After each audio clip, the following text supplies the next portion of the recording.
and welcome back to day 14 of Ethony Dunn's 31 Days of Tarot Challenge for 2019. Today's question is, which decks give you the most insight by imagery/symbology, not basic knowledge? And it's interesting, when I first read this question, I got really confused by what it meant. And I think part of that is because I don't have a really great basic knowledge of the tarot yet. I'm definitely still having to learn a lot. And so as I am learning the basic knowledge of the tarot, the imagery and symbology in the traditional Smith-Waite has just been great. Oh, perfect. This is a perfect example. Like with the Page of Cups here, looking at the colors in there with the pink and the blue, looking at the fish in the cup, looking at the water behind, those all are great for giving me hints as to what's going on here. And then again with the swords, we have the blindfolded woman with the two swords and the moon, and then there's mountains and there's water. Like, I mean, already this is going to talk to me about subconscious, but also swords and mental energy.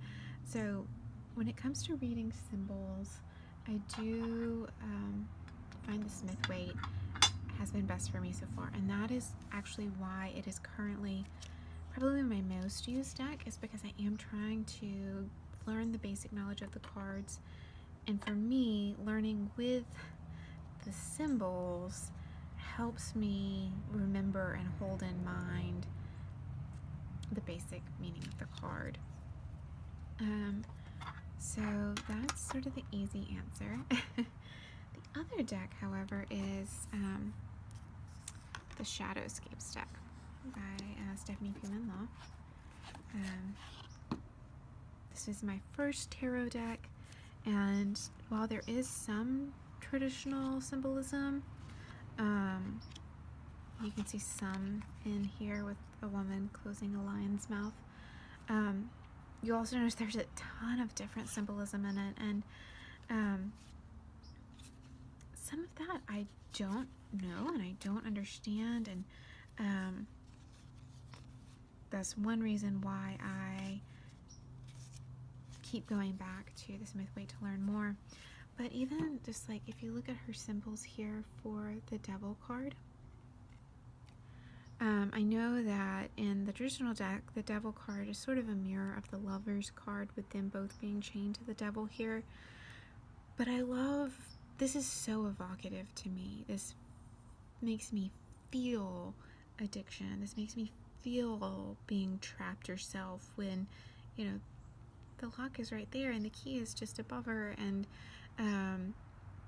it's so within her reach, and yet also feeling so utterly out of her reach.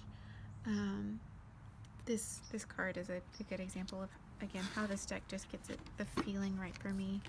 Is that card right there? No, where did it go? Actually looking for one in particular, which I guess I probably should have pulled before. This is another one here, the Five of Cups. In a traditional deck, you know, the Five of Cups does show the person focusing on the one cup that's spilled and not all the others.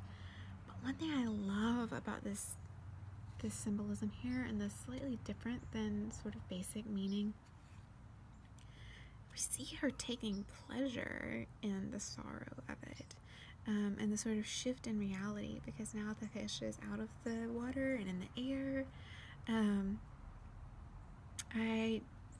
This deck is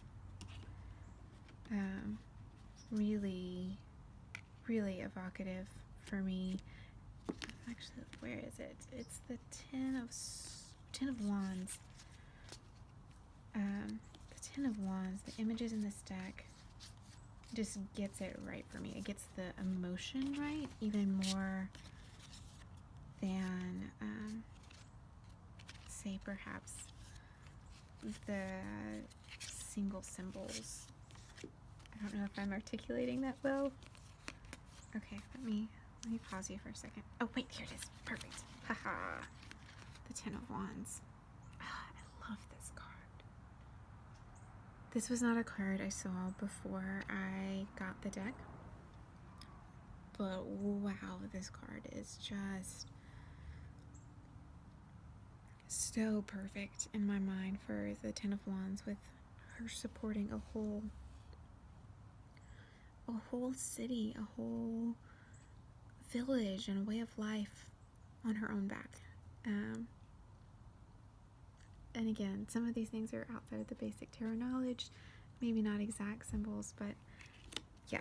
So that is definitely my top 2 decks for symbols and imagery, reading from those instead of from